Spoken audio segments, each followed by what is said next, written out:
Nous sommes toujours à Rise Up 2022, organisé par Proxim dans un hôtel à Sousse.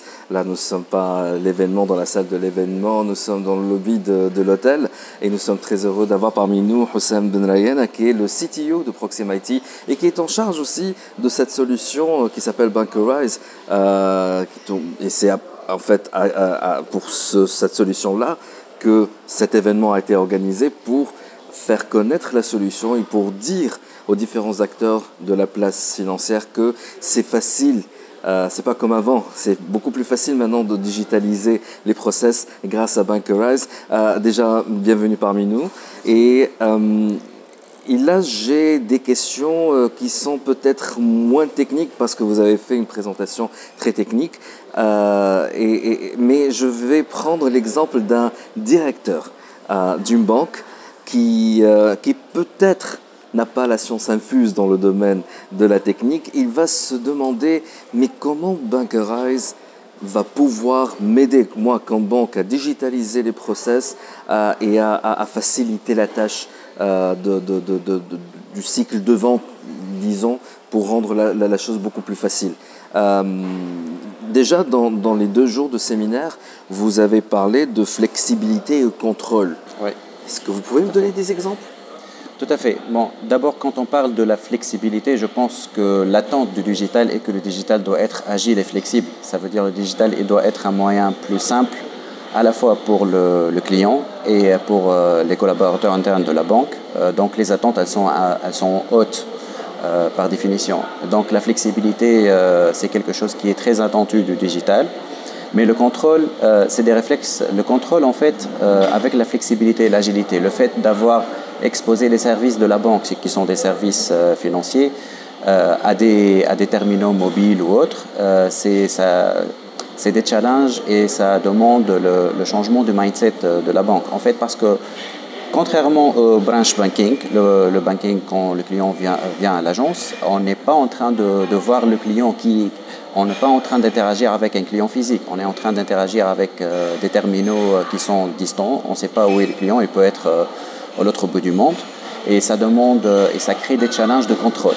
Donc il faut avoir le contrôle. Il faut bien connaître et s'assurer que le client qui est en train d'interagir avec nos systèmes, c'est un client légitime.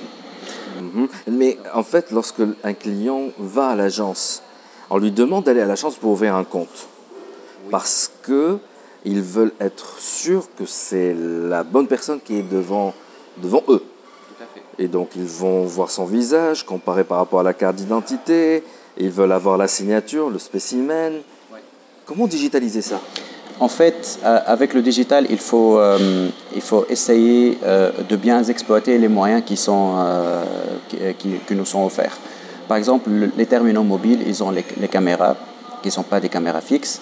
Et au lieu d'aller, on peut remplacer l'étape de vérification de l'identité du client par une étape de vérification via le caméra.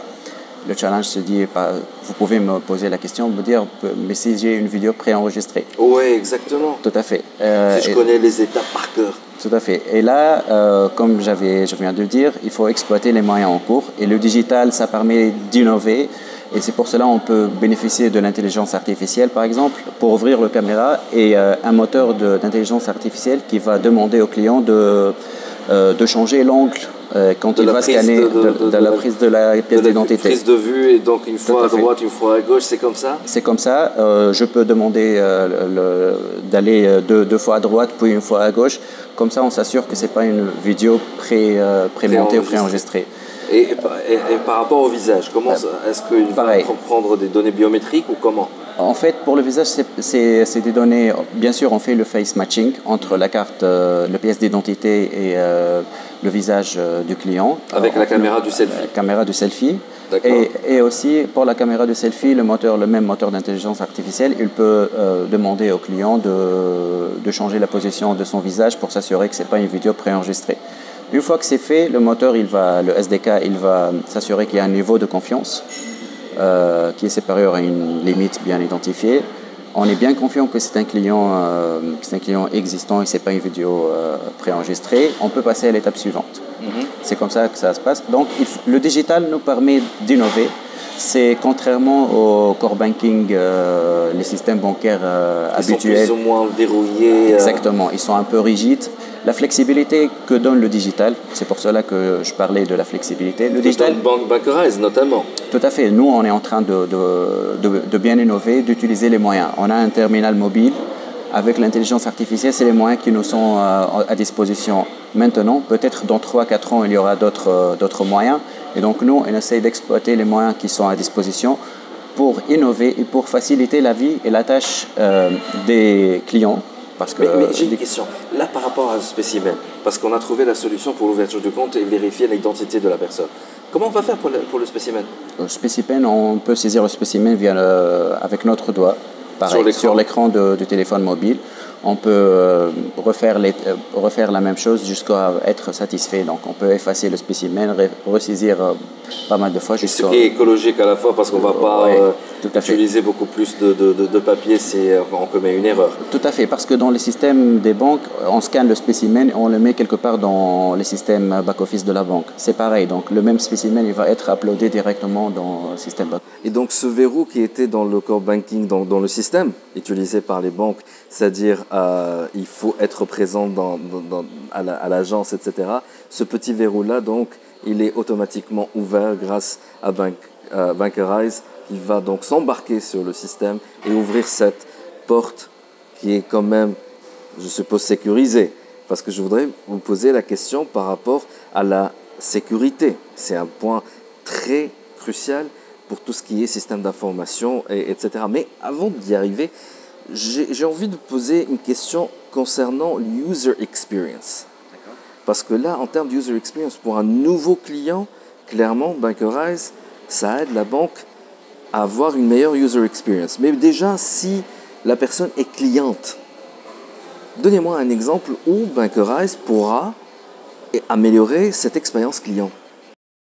Je prends des exemples. Donc, nous, quand on va à la banque, généralement quand on va à la banque, soit pour ouvrir un compte, soit pour effectuer tout ce qui est virement retrait, et ça, c'est par défaut dans tout ce qui est digital banking, mais aussi pour faire un octroi de crédit, effectuer une demande de crédit, par exemple. En fait, Bankerize, il propose via le journey et le parcours de lending, on l'appelle lending, ou l'octroi de crédit, on propose une expérience end-to-end. Ça veut dire le client, il n'a pas besoin de se déplacer vers la banque, mais plutôt on peut saisir, on peut uploader et scanner nos documents à partir de chez nous. Il n'y a pas besoin de prendre une demi-journée de congé pour aller déposer la demande. On peut faire la simulation sur l'application bancaire ou sur le web banking. Uploader nos documents, faire le suivi de la demande. Parce que jusque-là, le suivi se faisait par téléphone, par mail. Généralement, il faut aller à l'agence pour faire le suivi. Il faut je sais pas, aller, je sais pas combien de kilomètres mais quid des collaborateurs de la banque? Est-ce qu'ils ont dans leur système une chose qui fait le suivi du dossier? Ça dépend de la banque, mais il y a pas mal de banques qui sont en train d'effectuer ça avec des moyens qui sont très archaïques, parfois par email ou par téléphone. Si je veux voir l'état de mon dossier, il faut faire un coup de fil à je ne sais pas à quel département pour savoir. Donc pour le Bankerize, si j'ai bien compris, du côté du client, je peux voir à quelle étape je suis dans le traitement du dossier. Et aussi pour les banques qui ont un système pas vraiment très développé, disons, pour le suivi des dossiers pour leurs clients, pour leurs collaborateurs. Là, avec Bankerize, c'est aussi du côté des collaborateurs qu'ils peuvent faire aussi le suivi, c'est ça? Tout à fait. Donc, on a un parcours client. C'est pas seulement un parcours client, mais on a un parcours digital. Et via la plateforme Bankerize, on a schématisé le processus d'octroi de crédit allant du client, demander des documents, par exemple, ou des pièces jointes qui sont manquantes. On peut, par exemple, commencer à traiter le dossier, mais on se rend compte qu'il y a un document manquant. Donc, on peut revenir via le canal digital au client pour lui demander d'uploader ou de rattacher la pièce manquante. Mais le processus end-to-end, il inclut les collaborateurs internes et les différents départements de la banque. Il est digitalisé et il est packagé dans la solution Bankerize. Et ça permet aux clients et ça permet aux banques et différents dirigeants même de la banque de voir et d'extraire des KPI, disons, pour voir l'état d'avancement, où est-ce que ça bloque, quelle est l'agence la plus performante, quelle est l'agence qui traite les dossiers, qui a la plus longue durée dans le traitement des dossiers, etc. C'est très intéressant. Je pense qu'il y a beaucoup d'exemples qui ont été, qu'on peut citer, mais qui ont été déjà traités lors de ces 2 jours de Rise Up. Mais je vais revenir sur la question de la sécurité. Je l'ai un petit peu posée tout à l'heure. Justement, la sécurité. Vous êtes le CTO de Proximity, vous avez développé cette solution. Que pourriez-vous dire par rapport à la sécurité de la solution? La sécurité, bien évidemment, c'est un aspect très très important, surtout dans les systèmes financiers. Et nous, on a de la chance, à travers différents clients qui sont en train de déployer Bancarize, on est en train d'être audité. Je dirais mensuellement, on reçoit 3 à 4 rapports de tests de sécurité. Et donc, on est testé, on est compliant OWASP. Pour certains use cases, on est aussi compliant PCI. Donc, on a été audité aussi sur PCI, ça fait pas longtemps. Mis à part les capacités qui sont offertes par Bancarize. Donc, par exemple, sur Bancarize, je peux, sur certaines opérations, les sécuriser, et ça via la console d'administration. Je peux aller dire que pour les clients d'un tel segment, je souhaite avant que le virement soit sécurisé par un OTP envoyé par SMS. Pour un autre segment, ça doit être sécurisé par un OTP SMS et le secret question, par exemple. Et donc, on peut composer la sécurité des opérations, comment j'authentifie ou comment je fais le second factor authentication, comment je m'authentifie avec le second facteur d'une manière dynamique. Et on est aussi arrivé à déléguer le choix de quel facteur d'authentification à un moteur de règles. Ça, pour les cas extrêmes, où on a des transactions selon le contexte de la transaction, les attributs de la transaction, le montant, le currency, l'IP, l'adresse IP, la localisation du client, etc. On peut aussi évaluer quel facteur d'authentification, second facteur d'authentification, on peut proposer au client pour s'assurer que ce client que je ne vois pas devant moi, le branch banking, est vraiment le client qu'il prétend. Et tout ça, c'est fait d'une manière no-code, via la console d'administration. Et donc, la sécurité, elle était vraiment la première brique qui a été conçue sur Bancarize quand on a commencé à imaginer le produit, ça fait quelques années. D'un point de vue sécurité, justement, j'ai posé la question tout à l'heure, et je pense que tout le monde pense la même chose. Is it secure enough, cette solution Bancarize? Bien évidemment, quand on parle des systèmes financiers, donc la sécurité, c'est un point très très important. On a la chance, disons, à travers différents clients et différents projets qui sont en cours, d'être audités de point de vue sécurité au moins 3-4 fois par mois. Donc on continue à recevoir toujours d'une manière continue des rapports de tests de sécurité. Et on apprend de ces tests-là et on capitalise sur ce que nous apprenons. Et je pense nous sommes compliant OWASP. On a été audité aussi, ça fait pas longtemps, PCI. On a ce genre de certification et aussi on continue à être toujours audité. Bancarize en lui-même, il a été pensé dès le premier jour. Il était security oriented. Ça veut dire je peux avoir des transactions, je peux sécuriser des transactions avec pas seulement des seconds facteurs d'authentification, mais on peut placer de N-factor authentication. Et je peux customiser et contrôler, tout à l'heure j'ai parlé du contrôler le niveau de sécurité et les facteurs d'authentification via la console d'administration sans avoir à redémarrer le serveur ou écrire du code source, etc. Par exemple, j'ai un virement, je peux sécuriser le virement par un OTP envoyé par un SMS ou par email.